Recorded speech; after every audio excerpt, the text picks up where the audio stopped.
Bonjour tout le monde, je découvrais récemment une publication scientifique dans laquelle la théorie de l'évolution a été mise en difficulté. Et ce qui est étonnant, c'est que ça a été une publication dans le Journal of Human Evolution par des évolutionnistes qui concluent à la fin effectivement que l'évolution est vraie, etc. Mais lorsque l'on est capable de discerner les informations, et notamment de discerner ce qui vient des mesures, des données expérimentales, des données brutes de décoffrage, de la part philosophique, des données qui viennent du modèle et qui ne viennent pas de l'expérience en elle-même, eh bien, nous voyons que le modèle créationniste biblique ressort, alors que le modèle évolutif, les attentes du modèle évolutif ne sont pas satisfaites, et c'est une chose qu'ont concédé les auteurs de cette étude dans une interview que nous allons regarder. Alors avant de rentrer dans cette étude-là, nous allons faire une introduction, nous allons voir quelques concepts avant, afin de vous préparer à cette publication scientifique et que vous compreniez pourquoi elle ne correspond pas aux attentes du modèle évolutionniste et pourquoi cela représente exactement les attentes du modèle créationniste. Alors dans un premier temps, je voulais définir ce que c'est qu'un allèle. Eh bien, c'est une version alternative d'un gène. Les gènes sont des segments d'ADN qui contiennent l'information nécessaire à la production de protéines, et chaque gène peut exister sous différentes formes appelées allèles. Ces variations peuvent affecter la fonction ou l'expression du gène, entraînant des différences observables dans les traits, les phénotypes des individus. Alors ici, je cite déjà des informations qui viennent de sites évolutifs. Donc vous avez le lien ici, avant que l'on regarde effectivement la publication dont je vous parlais. Et donc dans cette publication, on apprend certaines choses sur l'évolution, et nous apprenons ceci. La variation génétique est à la base de l'adaptation humaine à des environnements divers. La variation génétique chez l'homme résulte de mutations, de recombinaisons, de flux génétiques et de dérives génétiques. L'équilibre de Hardy-Weinberg, avec l'acronyme HWE, est une règle générale pour le comportement allélique dans une grande population avec reproduction aléatoire. Elle stipule que dans une population infiniment grande, avec reproduction aléatoire, dans laquelle il n'y a pas de sélection, de migration et de mutation, les fréquences des allèles et des génotypes ne changent pas, c'est-à-dire qu'elles sont à l'équilibre. Donc c'est un modèle théorique qui sert de base et pour faire des comparaisons par la suite, et qui estime ici que s'il n'y a pas de sélection, il n'y a pas de migration, de mutation, eh bien les fréquences des allèles et des génotypes ne changent pas, c'est-à-dire qu'elles sont en équilibre. Dans un modèle réel, eh bien effectivement, il y aura toutes ces choses-là selon les évolutionnistes. L'évolution est définie comme un changement de la fréquence d'un allèle au sein d'un pool génétique. Cela signifie qu'une population dans l'HWE n'évolue pas. Donc si ce modèle théorique-là était vrai, qu'il n'y a pas de sélection, il n'y a pas de mutation, etc., eh bien il n'y a pas d'évolution, en fait. Mais s'il y a des mutations, etc., eh bien il y a évolution. Donc n'hésitez pas à revenir sur la définition précédente pour garder en tête ce que c'est qu'un allèle. C'est une version alternative d'un gène. Par la suite, le même article ici nous dit le flux génétique, gene flow en anglais, est défini comme la diffusion progressive de gènes d'une population à une autre par migration et accouplement. Le flux génétique introduit de nouveaux allèles, de nouveaux gènes dans une population, augmentant ainsi la diversité génétique. Et là, c'est un mot que je veux que vous reteniez, la diversité génétique. Effectivement, si vous avez de la sélection naturelle et de la recombinaison génétique, des mutations, etc., durant des millions d'années, eh bien, vous allez avoir une diversité génétique. Au sein d'une même espèce, il va y avoir des variations. Il va y avoir de la diversité génétique. Et vous verrez pourquoi c'est important quand on ira lire cette publication scientifique. Par la suite, le même site nous dit « Il est important de comprendre que la taille de population infinie est une catégorie théorique et que le principe de Hardy-Weinberg est un modèle théorique. Autrement dit, le principe de Hardy-Weinberg est impossible dans la nature. C'est impossible dans la nature. l'équilibre génétique est un état idéal qui fournit une base de référence pour mesurer le changement. Effectivement, comme il y a des mutations, etc., eh bien, on ne va pas vraiment avoir un équilibre génétique, on va avoir une diversité génétique. Par la suite, le même site dit encore et évoque deux effets qui nous permettent de percevoir le modèle biblique. Un effet goulot d'étranglement se produit lorsque la taille d'une population est considérablement réduite pendant au moins une génération en raison d'un événement tel qu'une catastrophe naturelle, une épidémie ou d'autres événements qui affectent la survie des individus d'une population. Cette réduction de la taille de la population entraîne une perte de variation génétique car seul un petit nombre d'individus contribuent au patrimoine génétique des générations suivantes. Donc là, on est sur un concept qui est accepté par les créationnistes comme par les évolutionnistes. Là, il est en contexte, il est présenté par des évolutionnistes qui parlent de ce goulet ou de ce goulot d'étranglement génétique. C'est intéressant parce que cela ressemble très fortement au déluge biblique, car nous sommes passés d'une population de quelques millions d'habitants à une population de 8 personnes. Après le déluge, seules 8 personnes ont survécu au déluge, comme cela est confirmé par l'apôtre Pierre. Et donc nous avons donc cette réduction de la taille de la population qui a entraîné une perte de variation génétique. Et c'est ça aussi qui explique notamment la chute de l'espérance de vie, parce que le patrimoine génétique d'avant le déluge a été perdu. Et il y a une autre chose également qui est intéressant, et qui est un autre type de dérive génétique qui est causé par un effet fondateur, the founder effect, comme ils disent en anglais. L'effet fondateur se produit lorsqu'une nouvelle population est établie par un très petit nombre d'individus issus d'une population plus large. Ce petit groupe peut ne contenir qu'une fraction de la diversité génétique de la population d'origine, ce qui conduit à une nouvelle population avec des fréquences d'allèles différentes de celles de la population d'origine, et cela nous fait penser à l'épisode de la Tour de Babel où l'humanité était rassemblée, on avait une population large, et cette population s'est divisée en petits groupes, et il y a eu donc un effet fondateur.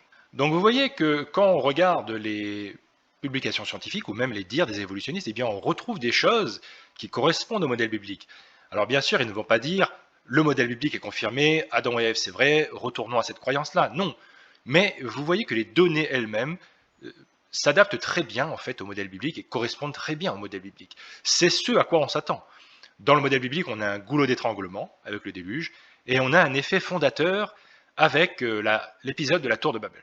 Par la suite, ils disent les effets goulot d'étranglement et fondateur réduisent tous deux la diversité génétique et peuvent avoir des impacts durables sur la structure génétique et la santé des populations humaines. Vous voyez, hein, je vous disais qu'effectivement, on est passé d'hommes qui pouvaient vivre jusqu'à 900 ans et plus dans le monde antédiluvien, et dans le monde post-diluvien, eh bien, nous avons des gens qui commencent à vivre beaucoup moins longtemps, 2 fois moins longtemps, 3 fois moins longtemps, 4 fois moins longtemps, et cela a à voir avec le goulot d'étranglement et l'effet fondateur. Donc on peut expliquer pourquoi, dans le modèle biblique, sur une base génétique, pourquoi l'espérance de vie des hommes a chuté, et après on pourrait même invoquer des facteurs environnementaux qui permettaient peut-être une meilleure espérance de vie avant le déluge. Je voulais dire un mot également sur le concept de race, parce que vous savez que les évolutionnistes vous disent qu'il faut faire confiance à la majorité des scientifiques séculiers qui enseignent l'évolution, qui nous disent que c'est un fait indéniable. Mais c'est vrai que quand on regarde le nombre d'erreurs qu'ont fait les évolutionnistes dans le passé, avec l'homme de Piltdown, la fraude de Piltdown, de l'homme de Nebraska aussi, les faux embryons d'Haeckel, le concept de race, le rejet de la tectonique des plaques, le rejet de l'ère glaciaire, tout ça c'est des choses qui sont acceptées aujourd'hui, c'est vrai, mais ce n'était pas accepté il y a peu de temps. Et donc les majorités de scientifiques étaient rejeté pas mal de concepts, jusqu'au jour où des individus ont fini par convaincre tout le monde, ou que leurs découvertes ont fini par convaincre tout le monde. Et en fait, c'est ça l'histoire de la science, c'est que ce sont des individus isolés qui ont raison, et leur point de vue finit par se généraliser à tout le monde. Et on a vu ça plusieurs fois dans l'histoire, comme par exemple avec le géocentrisme, hein, qui a été accepté par la majorité des scientifiques. Il y avait quelques voix durant l'histoire qui disaient non, c'est pas bon, mais ces voix-là étaient esseulées malheureusement, et le modèle de Ptolémée n'a pas tenu, et au final l'héliocentrisme s'est imposé. Donc c'est une chose qu'on a vu à plusieurs reprises dans l'histoire de la science, que des concepts qui sont vrais sont rejetés par les majorités jusqu'au jour où elles finissent par être acceptées. Et ça correspond parfaitement à cette histoire de race. Alors, lisons ce que dit ce site. D'un point de vue biologique, la race est synonyme de population et se définit comme un groupe d'organismes qui peuvent se croiser et qui diffèrent des autres groupes par la fréquence de certains traits héréditaires. Louis Agassiz, professeur de zoologie et de géologie à Harvard au XIXe siècle, est le père du racisme scientifique. Sa distinction raciale repose sur le concept de polygénisme, qui suppose que les différentes races sont des origines géographiques et biologiques distinctes, désignant ainsi des races différentes comme des espèces différentes. Et j'ai déjà eu l'occasion de parler, moi, dans des vidéos ou des articles, sur l'origine de l'évolution, effectivement, que l'évolution avait aggravé lourdement les problèmes de racisme, parce que cela a donné des outils philosophiques pour en fait justifier le racisme. Cela a donné des outils philosophiques et des outils scientifiques pour pouvoir dire effectivement il y a différentes races, et donc cela justifiait le racisme qu'on ne pouvait pas justifier dans le modèle chrétien où tout le monde descend d'Adam et Ève et donc tout le monde est frère et sœur en Adam, en plus d'être frère et sœur en Christ s'ils l'ont accepté. Mais je vais y revenir. Et donc on a le site qui continue. Ce modèle de pensée a conduit certains hommes politiques américains du début du XXe siècle à affirmer que le mariage multiratio serait sans enfants en raison de l'incompatibilité biologique entre les races humaines et que les enfants qui naîtraient seraient un danger pour la société. Ces idées ont conduit le Commonwealth de Virginie à interdire les mariages entre blancs et toute autre race, cette dernière étant définie comme ayant ne serait-ce qu'une goutte de sang non blanc, et voir pour cela la loi sur l'intégrité raciale de Virginie de 1924. Et donc, les idées ont des conséquences, et c'est vrai que le modèle évolutionniste, le modèle darwiniste a inspiré beaucoup de dictateurs dans l'histoire. Il a donné des outils à cela. Vous savez, quand on parle d'Hitler et de ce modèle de race supérieure, on se demande où Hitler a pioché cette idée de race supérieure, et il ne l'a certainement pas pioché dans un modèle chrétien, parce que nous venons tous d'Adam et Ève, selon le modèle biblique. Et vous voyez des choses comme ça, donc le racisme scientifique. Et tout ça, ça venait de la... Vous voyez, on parle de racisme scientifique, science. Vous voyez, pour ceux qui pensent qu'il faut écouter tout ce que disent les scientifiques, et bien en fait, on voit que dans l'histoire, il faut toujours discerner. En fait, ce qu'il faut suivre, ce sont les éléments scientifiques. Les scientifiques, il faut faire attention à ce qu'ils disent, il faut écouter les éléments scientifiques. Par la suite, nous avons le concept de race chez les humains est d'ordre sociopolitique et biologiquement inapplicable. Donc ça, c'est aujourd'hui la conclusion d'aujourd'hui. Les recherches génétiques ont montré que les populations humaines ne peuvent pas être divisées en groupes clairement définis et biologiquement distincts. Donc vous voyez, les scientifiques d'aujourd'hui ne disent plus les mêmes choses que les scientifiques d'avant. Et nous avons ici, tous les humains modernes sont liés à un groupe ancestral commun qui vivait en Afrique il y a 100 000 ans.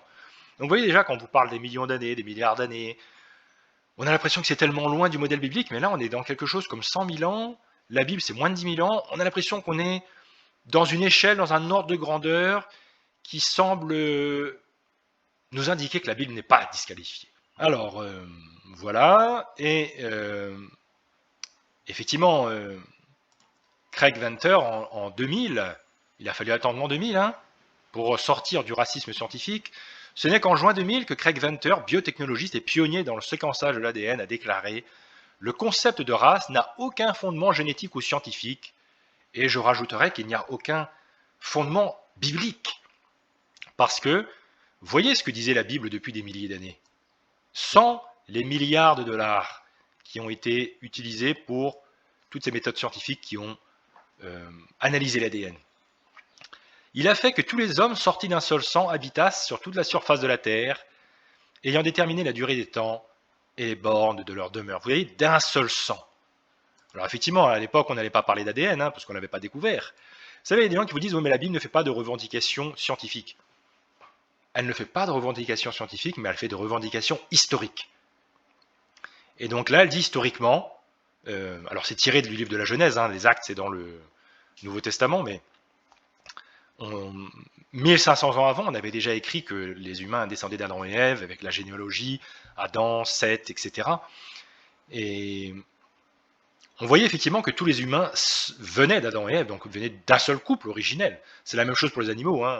tous les chiens viennent d'un couple canin originel, tous les chats viennent d'un couple félin originel, tous les chevaux viennent d'un couple d'équidés originel, tous les éléphants viennent d'un couple d'éléphants sauvages originels, etc. C'est des choses qu'on voit très très bien en paléontologie. Et donc là, tous les hommes sont sortis d'un seul sang. Vous voyez, il n'y a pas de race. Vous pouvez être européen, africain, amérindien, asiatique, chinois, Asie du Sud-Est, aborigène. Peut-être qu'on peut avoir l'impression que visuellement, il y a des différences, mais non. Nous sommes similaires à 99,9% génétiquement. Et toutes ces histoires de couleur de peau, de type de cheveux et tout ça, ce sont des infimes variations dans le code génétique. C'est parce que Dieu a eu la sagesse de vouloir créer une humanité diverse. Et en fait, on passe... on peut changer de couleur, en quelques générations, l'humain peut changer de couleur ou changer de cheveux. C'est des variations qui sont extrêmement rapides. Il n'y a pas besoin de millions d'années ou de centaines de milliers d'années pour ça. Donc là, tout à l'heure, je vous parlais du goulet d'étranglement génétique et de l'effet fondateur pour aussi bien le déluge que la tour de Babel. Et ça correspondait au déluge, ce sont des concepts scientifiques qui correspondent au déluge. La Bible fait des revendications historiques et ensuite la science étudie et retrouve ces choses-là. Et là, pareil, on dit qu'il y a une seule race. Bah, c'est pas ce qu'ont dit les scientifiques évolutionnistes pendant des dizaines d'années. La Bible le disait. La Bible a dit ça avant Craig Venter, en l'an 2000. Ce grand savant-là, il l'a déclaré en l'an 2000 parce qu'il a séquencé l'ADN, parce qu'il a eu besoin de voir pour croire, comme dirait l'autre. Mais tous ceux qui faisaient confiance au texte biblique, ils avaient déjà la bonne compréhension des choses. Pas parce qu'ils étaient intelligents, hein, mais parce qu'ils faisaient confiance à la parole de Dieu, et que quelqu'un qui fait confiance à la parole de Dieu, eh bien, se voit augmenter en intelligence et en connaissance. Voilà ce que je pouvais dire sur ce concept de race, qui n'a pas de fondement scientifique, c'est vrai, et qui n'en a pas non plus au niveau biblique. Parlons un petit peu des mutations. Et les mutations sont des changements de l'ADN d'un organisme et constituent un facteur important de diversité des populations. Les espèces évoluent en raison de l'accumulation de mutations qui se produisent au fil du temps. L'apparition de nouvelles mutations est le moyen le plus courant d'introduire de nouvelles variations génotypiques et phénotypiques. Certaines mutations sont défavorables ou nuisibles et sont rapidement éliminées de la population par la sélection naturelle. D'autres sont bénéfiques et se propagent dans la population. Donc ici, on a vraiment des vœux pieux, ce sont des phrases qui n'ont aucune base dans la réalité. Alors, il y a des mutations. Les mutations sont des erreurs de réplication dans le code génétique. C'est difficile d'améliorer un code avec des erreurs, mais on a des gens qui ont Bac+8 et qui croient à ça. Ça nous en dit long sur la philosophie de la personne. Les espèces évoluent en raison de l'accumulation de mutations. C'est des choses qui sont réfutées ou que des évolutionnistes d'ailleurs ne croient plus aujourd'hui, hein, mais passons. Donc l'apparition de nouvelles mutations est le moyen le plus courant d'introduire de nouvelles variations. Ok, les variations, hein. Et certaines mutations sont défavorables ou nuisibles. En fait, ce n'est pas certaines mutations. C'est l'écrasante majorité des mutations qui sont défavorables ou nuisibles et qui sont neutres même. Et en fait, même celles qui sont neutres, elles finissent par devenir un jour ou l'autre nuisibles. Et elles ne sont pas rapidement éliminées de la population par la sélection naturelle. Elles ne sont pas rapidement éliminées. D'ailleurs, on voit partout autour de nous, tout le monde a des mutations génétiques dangereuses qui donnent des cancers à un jeune âge ou à un âge plus avancé, des maladies génétiques. Et ces mutations, ce sont des mutations qui sont légèrement nuisibles et qui donc s'accumulent dans le génome. Ce n'est pas des grosses mutations qui tuent la personne tout de suite. C'est des mutations qui vont dégrader le génome lentement mais sûrement. Un peu comme la rouille qui va ronger le fer. Et donc, ces mutations ne sont pas éliminées ou filtrées. Et après, d'autres sont bénéfiques et se propagent dans la population. J'aurai une vidéo qui va parler plus des mutations, mais les mutations bénéfiques sont extrêmement rares. Et certaines personnes vont vous dire qu'on peut en fixer peut-être quelques-unes en quelques millions d'années. Je reviendrai là-dessus, mais c'est des choses qui ne se propagent pas dans la population. Ce sont des choses elles sont légèrement bénéfiques, c'est pareil. Et donc... mais en fait, pourquoi je voulais parler des mutations, ce n'était pas tellement pour parler de ça, c'était pour parler du fait que les mutations, elles se produisent de génération en génération. On parle de 60, 100 mutations par génération qui s'accumulent dans le génome. Et donc, effectivement, si vous multipliez ça par des centaines de milliers d'années ou des millions d'années, vous avez des mutations qui sont produites et vous avez donc des variations. hein. Vous avez donc des variations dans le génome. En tout cas, ça, c'est ce à quoi on s'attend. Dans le modèle évolutif, c'est que si des espèces existent depuis des millions d'années, des dizaines de millions d'années ou des centaines de millions d'années, eh bien vous avez des mutations qui se sont accumulées, et tout ça, ça doit être visible dans le génome. On doit voir ces variations. Alors avant de rentrer dans l'étude, dans la publication scientifique, je voulais juste dire un mot sur l'équilibre ponctué. L'équilibre ponctué est une théorie en biologie évolutive proposée par Stephen Jay Gould et Niles Eldredge en 1972. Selon cette théorie, l'évolution ne se produit pas toujours de manière progressive et constante, comme le suggère la théorie du gradualisme. Au contraire, elle se produit par des périodes de changement rapides et intenses suivies de longues périodes de stabilité ou de stase. On a ici un concept très intéressant, parce qu'effectivement, le modèle classique de l'évolution de la théorie du gradualisme phylétique n'est pas vérifié en paléontologie. En fait, il devrait y avoir des milliards et des milliards, si ce n'est des trilliards, de formes transitionnelles dans le registre fossile. Il n'y en a pas. Il y a quelques cas qui en plusieurs dizaines d'années ont été proposés, mais qui ont été refutés. Et donc, en fait, on n'a pas cette évolution graduelle. Cette prédiction de Darwin n'est pas réalisée. Et donc, il y a d'autres évolutionnistes qui ont essayé de chercher une solution à ça. Stephen Jay Gould est une personne très influente, qui a été très influente dans le modèle d'évolution. C'est vraiment un leader évolutionniste. Et il a proposé ce qu'on appelle l'équilibre ponctué. Et donc, c'est-à-dire que l'évolution s'est produite trop rapidement dans le passé, et c'est pour ça qu'on ne l'observe pas dans le registre fossile. Et donc, c'est à l'inverse des partisans du gradualisme phylétique qui, eux, disent que, en fait, on ne peut pas observer l'évolution aujourd'hui parce que l'évolution se produit lentement. Et donc, si on veut voir l'évolution, il faut voir dans le registre fossile. Mais quand on regarde dans le registre fossile, eh bien, on ne voit pas l'évolution graduelle. Et donc, cette fois-ci, les partisans de l'équilibre ponctué nous disent « Mais non, en fait, ça ne s'est pas produit lentement, ça s'est produit très rapidement. » Comme si nous pouvions faire les changements colossaux génétiques rapidement. Nous ne pouvons pas les faire, effectivement, rapidement. C'est pour ça que les gradualistes phylétiques sont d'une certaine manière plus cohérents. Donc on a ce concept très intéressant d'équilibre ponctué qui comprend un concept de stase. Et le terme stase en biologie évolutive désigne une période prolongée de stabilité morphologique ou génétique au sein d'une espèce où celle-ci ne subit pratiquement aucune modification évolutive notable. Pendant la stase, l'espèce conserve ses caractéristiques, même sur de très longues périodes, avant qu'un changement évolutif soudain ne se produise. Et vous voyez, c'est bizarre, parce qu'effectivement, si vous avez des mutations qui se produisent, aujourd'hui on sait qu'elles se produisent, ces erreurs de réplication dans le code génétique, difficilement un process idéal pour créer une nouvelle créature fonctionnelle, pour améliorer une créature.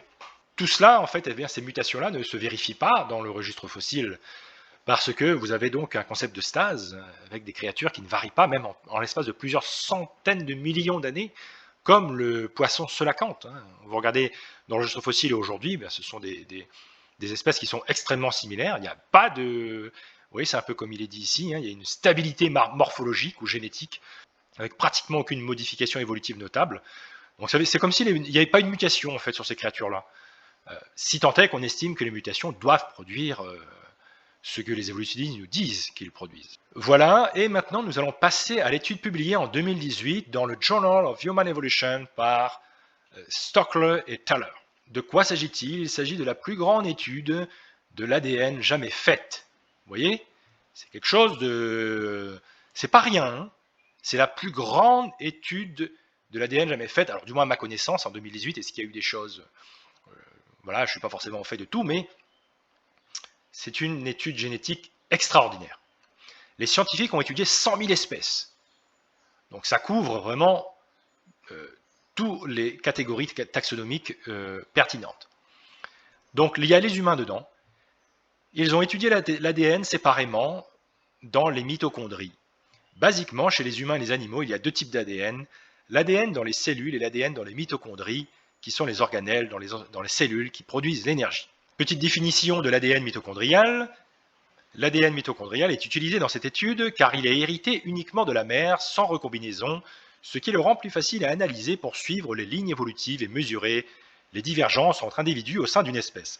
Les auteurs ont utilisé des bases de données contenant des millions de séquences d'ADN mitochondrial, appelées codes barres ADN, collectées chez une grande diversité d'espèces animales. Les scientifiques ont récupéré ce qu'ils appellent le code barre ou une section de l'ADN mitochondrial dans les 100 000 espèces et ils les ont comparés. Ce qu'ils s'attendaient à trouver est une relation génétique parmi les différentes espèces.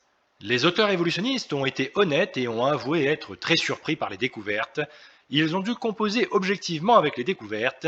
Ils ont trouvé qu'il n'y avait aucune relation intergénétique entre les espèces, comme on s'y attendrait dans un modèle darwinien. Un peu comme les milliards de fossiles transitionnels qu'on ne trouve pas en paléontologie. On ne voit pas ces relations dans l'ADN. Aussi, avec l'ADN, on peut faire des analyses des mutations pour avoir une chronologie et savoir quel âge a un organisme. L'autre chose qui les a choqués est que tous les animaux et les humains sont nés à peu près à la même époque. Si vous êtes darwiniste, cela n'a aucun sens. Les organismes ne sont pas tous apparus en même temps, mais séparés par des dizaines ou des centaines de millions d'années. On peut raisonner à partir d'ossements en construisant tel ou tel scénario, mais c'est l'ADN qui, comme dans les tribunaux, décide qui est coupable et qui est innocent. Nous avons ici la plus grande étude jamais réalisée, laquelle n'a pas été médiatisée, mais a été publiée dans ce journal très important, ironiquement, le Journal of Human Evolution, qui en effet traite de l'évolution, mais qui démontre le modèle biblique de l'apparition de toute forme de vie en l'espace de 6 jours, un événement qui est compris comme miraculeux dans la Bible. Chaque genre se reproduisant selon son genre. Et oui, le mot espèce est un mot moderne qui ne correspond pas à ce que la Genèse décrit, qui s'apparente plutôt à la taxonomie genre ou famille. Le modèle biblique se retrouve ainsi dans la plus grande étude génétique jamais réalisée. Dans l'étude de Stocklow et Thaler, qui repose sur l'analyse de plus de 100 000 espèces animales en utilisant des codes-barres ADN mitochondriales. Dans l'étude de Stocklow et Thaler, qui repose sur l'analyse de plus de 100 000 espèces animales en utilisant des codes-barres d'ADN mitochondriales, les exemples d'espèces analysées couvrent une large gamme d'animaux provenant de divers groupes taxonomiques comme les mammifères, les oiseaux, les poissons, les insectes, les amphibiens et les reptiles, les invertébrés marins et les arthropodes terrestres. Ces espèces proviennent de divers groupes biologiques qui incluent des mammifères, des oiseaux, des poissons, des reptiles, des amphibiens, des insectes et d'autres invertébrés. Les scientifiques ont utilisé une grande diversité d'espèces pour garantir que leurs résultats sur la faible variance mitochondriale soient représentatifs d'un large éventail d'animaux qui couvrent différents écosystèmes et histoires évolutives. On peut clairement reconnaître que l'étude est très représentative du monde du vivant. Les faibles variances entre 0,0% et 0,5% de divergence mentionnées dans l'étude de Stocklow et Thaler sont basées sur la comparaison des séquences d'ADN mitochondrial entre différents individus d'une même espèce. Ces divergences génétiques ont été mesurées en utilisant la distance moyenne par paire, qui calcule le pourcentage de différence entre les séquences d'ADN mitochondrial de différents individus au sein d'une espèce. Les divergences faibles, comprises entre 0,0 et 0,5%, signifient que la plupart des individus au sein d'une même espèce ont des séquences d'ADN mitochondrial très similaires. Les données montrent qu'en moyenne, l'ADN mitochondrial des individus d'une même espèce ne diffère qu'à 0,2% en termes de divergence. Cela est observé dans plus de 90% des espèces étudiées. L'attente des scientifiques était que les espèces plus anciennes, ou celles avec une longue histoire évolutive, auraient une plus grande variance génétique dans leur ADN mitochondrial par rapport aux espèces plus récentes comme les humains modernes qui sont apparus il y a environ 200 000 ans dans le modèle évolutif. La publication de Stocklow et Thaler explore la question de la diversité génétique au sein des espèces animales avec un focus particulier sur la variance des séquences mitochondriales. Voici ce que l'on tire en résumé de cette étude. Alors que les mécanismes de spéciation sont variés et complexes, la variance des séquences mitochondriales dans la grande majorité des espèces animales reste étonnamment faible. Cette constatation va à l'encontre de ce que l'on pourrait attendre, étant donné la diversité des mécanismes évolutifs supposés et la complexité de l'ADN nucléaire contenu dans le noyau des cellules eucaryotes qui constituent la majorité du matériel génétique d'un organisme. Plus de 90% des séquences d'ADN mitochondriales, issues de 5 millions de codes-barres ADN analysés, présentent une variance très faible entre 0,0% et 0,5% de divergence, avec une moyenne d'environ 0,2% de divergence au sein des espèces. Cette faible variance est observée dans tout le règne animal, ce qui suggère que les espèces sont apparues à la même époque. Les humains modernes sont une espèce avec une faible variance mitochondriale d'environ 0,1%. Une hypothèse avancée est que la faible variance mitochondriale, observée dans la plupart des espèces animales, y compris les humains, résulte d'une expansion récente à partir d'une population fondatrice de faible diversité. Ce phénomène, selon les évolutionnistes, pourrait avoir eu lieu au cours des 200 000 dernières années, mais bien plus probablement il y a 5000 ans, selon les créationnistes, avec le déluge biblique et l'épisode de la tour de Babel.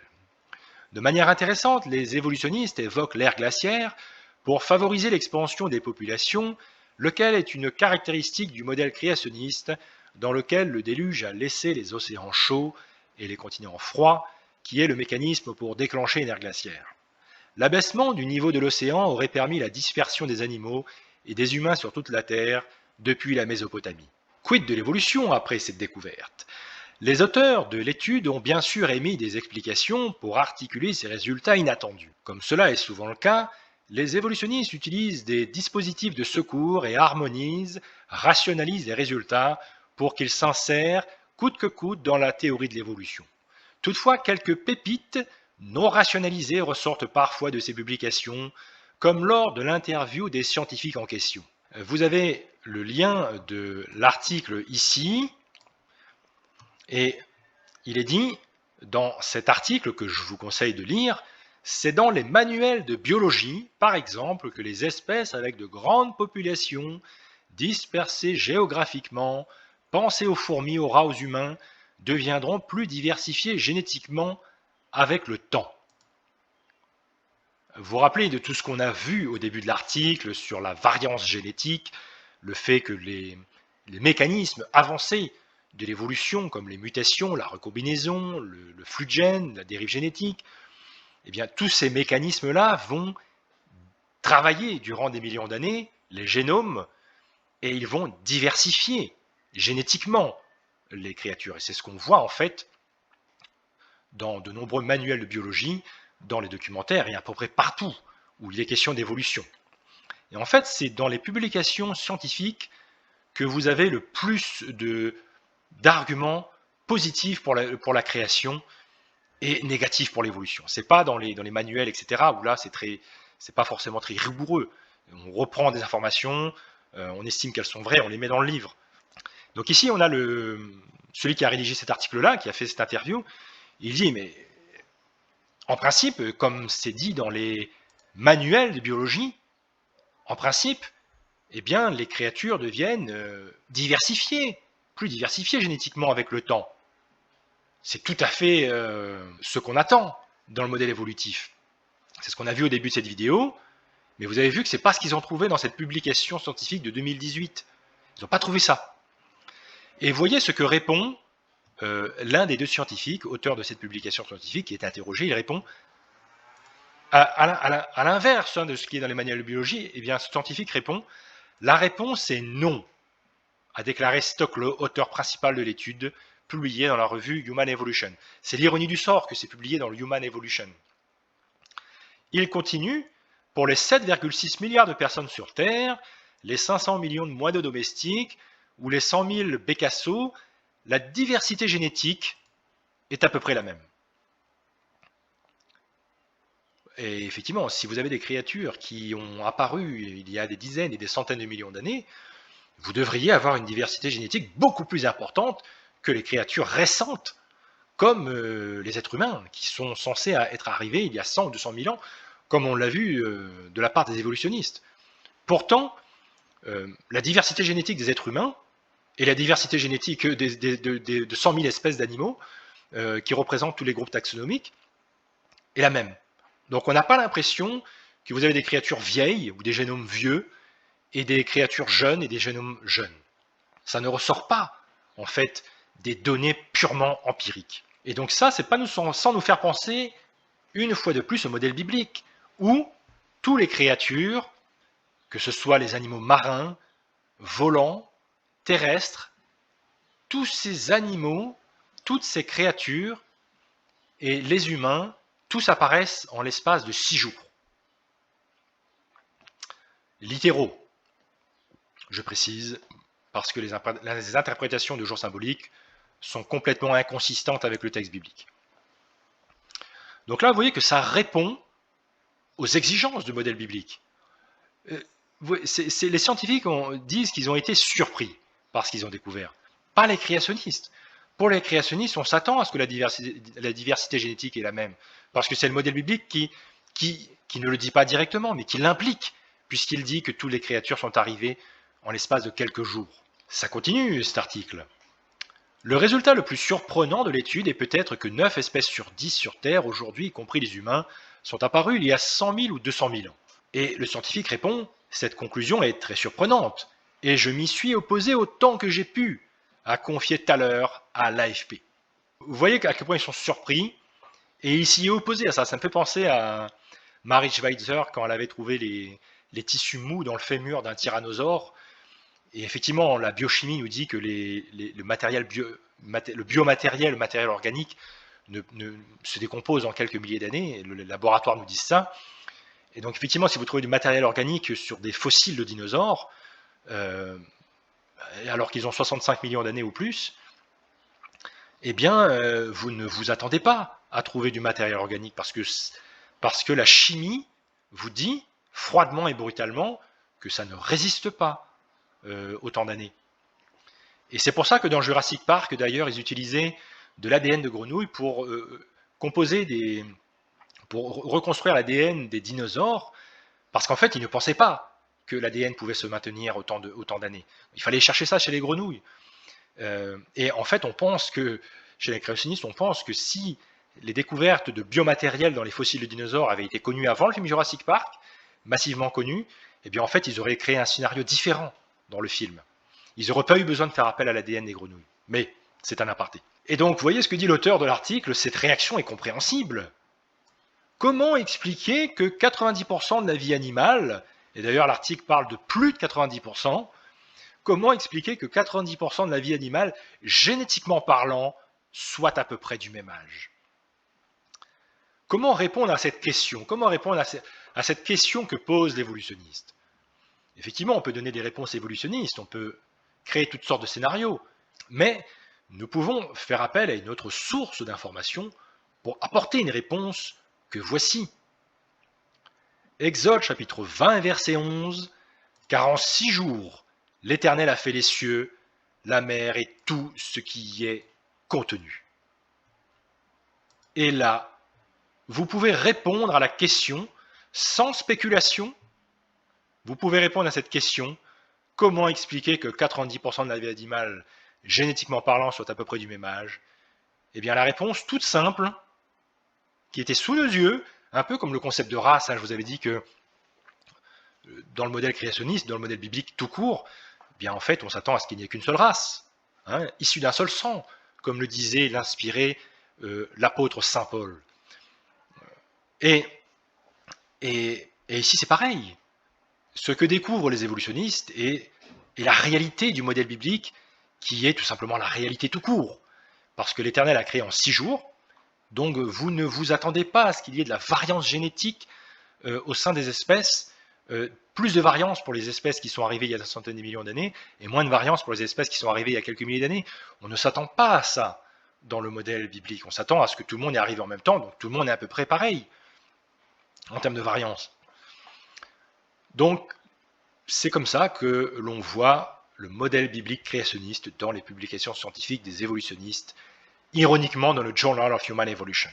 Et je voulais redire un mot sur la diversification génétique au fil du temps. L'idée selon laquelle les populations larges et largement réparties, telles que les humains, les fourmis ou les rats, devraient devenir plus diversifiées génétiquement au fil du temps, est largement enseignée en biologie évolutive.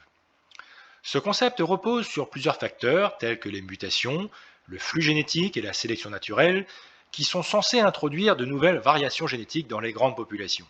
L'hypothèse est que plus une population est grande et plus il y a d'individus pour se reproduire, plus la variation génétique augmente avec le temps. Cela s'explique par le fait que les grandes populations tendent à accumuler davantage de mutations et disposent de plus d'opportunités pour la recombinaison génétique par la reproduction sexuée.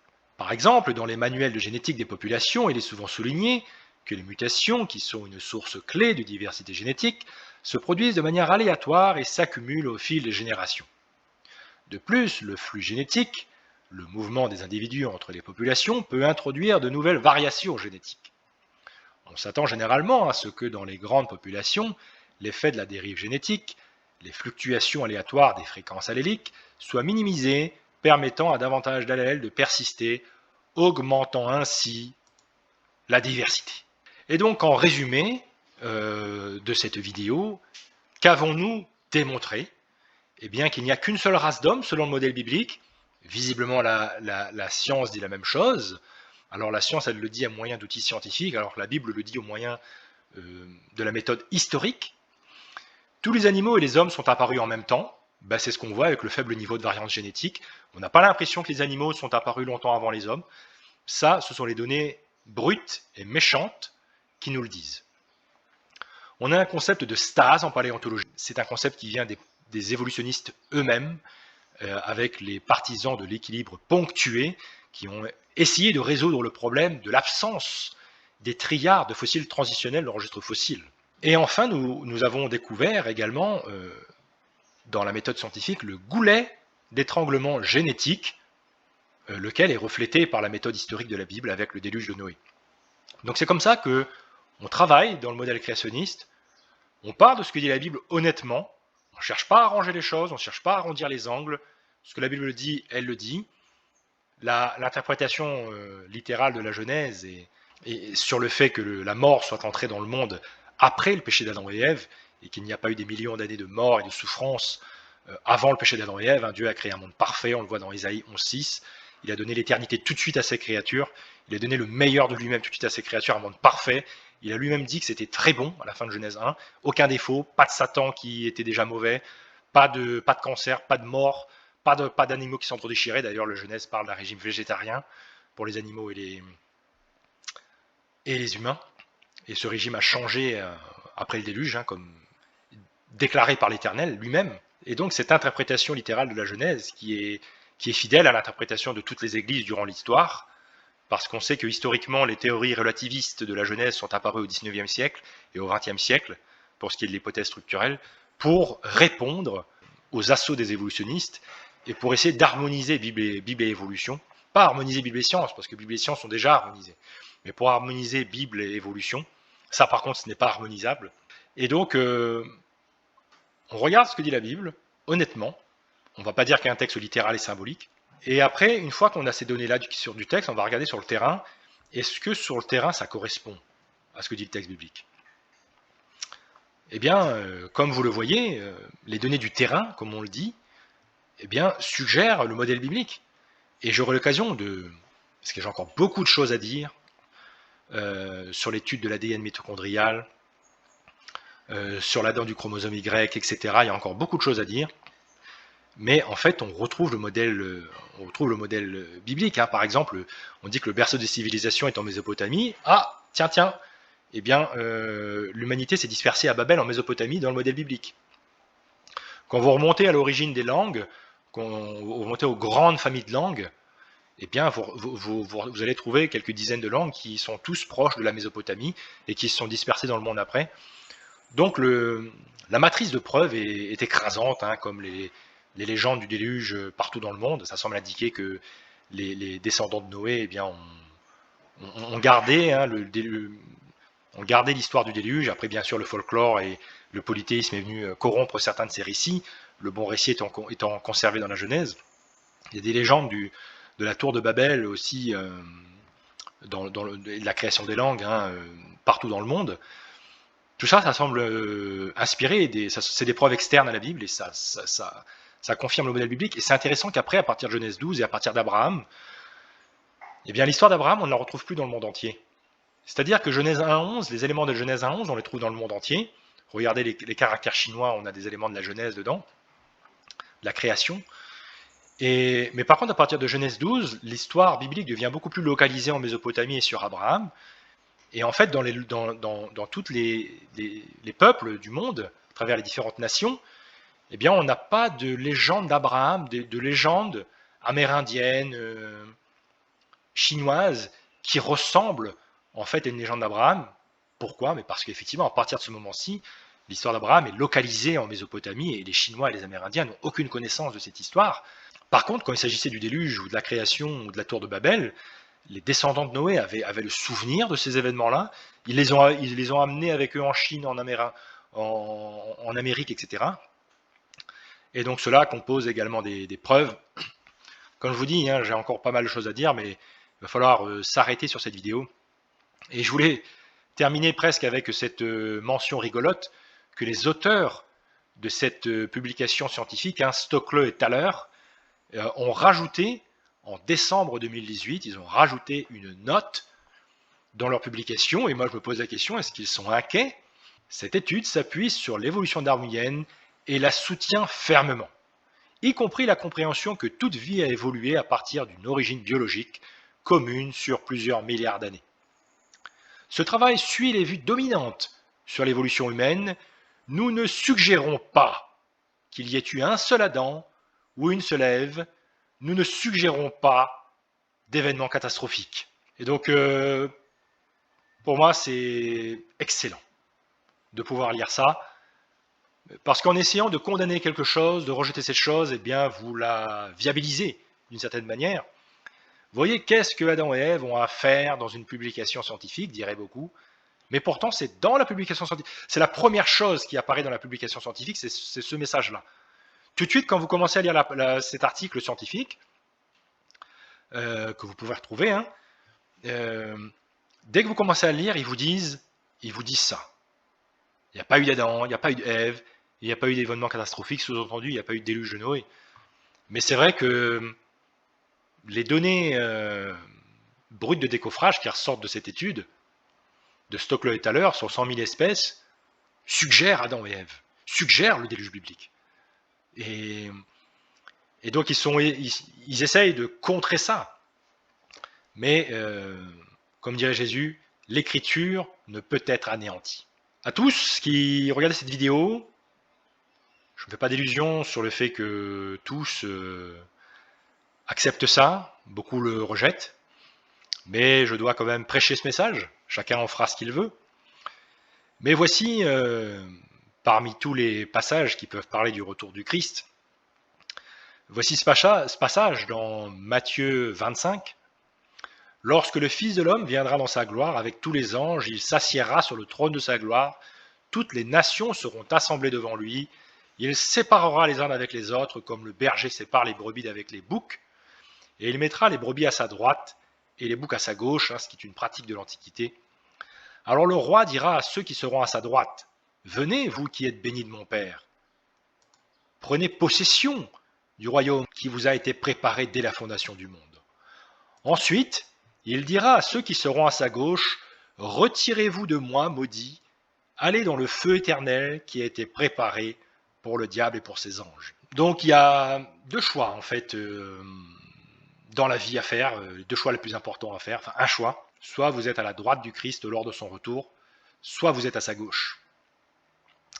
Quand vous acceptez le modèle créationniste, il devient tout à fait cohérent de croire en la Bible, il devient tout à fait facile de croire en le modèle biblique, et donc d'accepter Jésus-Christ, d'accepter l'Évangile. Quand vous n'acceptez pas le modèle littéral de la Genèse, eh bien vous avez beaucoup de problèmes de cohérence, puisque Jésus lui-même est un créationniste jeune, hein, comme on le voit dans Marc 10,6, Jésus parle comme si Adam et Ève sont arrivés 6 jours littéraux après la création. S'il est le créateur, il est plutôt bien placé pour en parler. Et le choix qu'il y a à faire, c'est éventuellement de se retrouver à la gauche du Christ. Alors après, hein, vous savez, il y a plusieurs interprétations. Moi, j'appartiens aux chrétiens qui pensent que le feu éternel est un symbole qui parle de la disparition éternelle, du néant éternel pour celui qui a rejeté Christ, puisqu'il est le seul moyen de rédemption, qui a payé le prix du péché, et notamment le péché d'Adam et Ève, qui nous a fait basculer dans la mort. Certains interprètent que le feu éternel est un vrai feu éternel. Alors c'est vrai que dans les deux cas, si c'est un feu éternel qui est réel, ou si c'est le retour au néant éternel, c'est vrai que dans les deux cas, c'est un triste destin que d'être à gauche de Jésus-Christ lors de son retour, alors qu'il a préparé un royaume. Il a préparé une seconde terre magnifique, luxuriante, plein d'animaux magnifiques avec qui cohabiter. Et il sera le roi de la terre, donc là politiquement ce sera parfait, une gestion magnifique de toute la terre. Donc voilà ce qu'il faut réaliser, il y a un choix à faire dans la vie, accepter le Christ ou ne pas l'accepter. C'est vrai que c'est un choix binaire, c'est pas un choix que les gens aiment, il faudrait qu'il y ait un troisième, un quatrième, un cinquième choix. Mais malheureusement, en tout cas moi j'en suis venu à cette conclusion, comme beaucoup de chrétiens d'aujourd'hui et d'hier, qu'il y a un choix qui est d'accepter Christ publiquement, de l'accepter, de le confesser publiquement, qu'il est Seigneur des Seigneurs, Créateur de l'univers, ressuscité, et que la rédemption est en lui, que nous déposons nos péchés à ses pieds, que nous bénéficions de son sang, parce que les chrétiens sont saints non pas parce qu'ils sont saints, ils ne sont pas saints parce que leur comportement est saint, ils sont saints parce qu'ils prennent la sainteté de Jésus-Christ, ils bénéficient de la justice de Jésus-Christ, ils revêtent la justice de Jésus-Christ. Donc leurs péchés sont cachés par la justice de Jésus-Christ. Effectivement, si vous ne revêtez pas le manteau de justice de Christ, eh bien vous gardez vos péchés à nu et vous allez être à la gauche, malheureusement, du Christ. Et c'est pour ça que j'ai ce ministère d'évangélisation, on va dire, de ce ministère créationniste, pour que les gens réalisent que Bible et science font bon ménage. Comme vous l'avez vu, hein, c'est des choses terre à terre, en fait, que je vous dis là. Les gens vont dire, mais non, mais ils vont rester dans le concept, dans la théorie, dans le déclaratoire, dans l'incantation, dans les insultes, dans les... Ils vont vous dire que vous êtes biaisé, que vous n'êtes pas raisonnable, que vous êtes subjectif, tout plein de mauvaises choses. Mais en fait, en fait, on s'en fiche en fait d'être biaisé ou d'être déraisonnable. Quelqu'un peut être biaisé et avoir raison. Quelqu'un peut être subjectif et avoir raison. En fait, c'est pas ça la question. La question, c'est qu'est-ce que la vérité avec un point d'interrogation? Et quand on regarde les données de manière brute et méchante, sans interprétation, sans essayer de rationaliser les éléments, bah la Bible elle vous dit qu'il y a une seule race d'hommes. Ben, la science ne dit pas le contraire, au contraire, elle dit la même chose, sauf qu'elle l'a dit bien longtemps après la Bible. Tous les animaux et les hommes sont apparus à peu près en même temps, selon le modèle biblique, ben, visiblement la science nous dit la même chose. C'est ce qu'on réalise dans cette étude. Le concept de stase en paléontologie, le goulet d'étranglement génétique et l'effet fondateur. Et il y a plein d'autres choses, hein. Là je suis en biologie, mais il y a une série en géologie, il y a d'autres choses qui viennent étayer tout ça. Donc voilà ce que je pouvais vous dire dans cette vidéo, en espérant qu'elle puisse vous aider, vous guider, et faites le test empirique de la prière en demandant au Père Céleste de se révéler à vous, s'il existe vraiment, d'avoir une révélation de la part de Jésus-Christ. Et faites cette demande sincèrement, profondément, avec une grande volonté. Et comme dit Jésus-Christ, on ouvre à celui qui frappe. Et celui qui cherche trouve. Voilà ce que je peux vous dire et je vous dis à très bientôt. Merci, au revoir.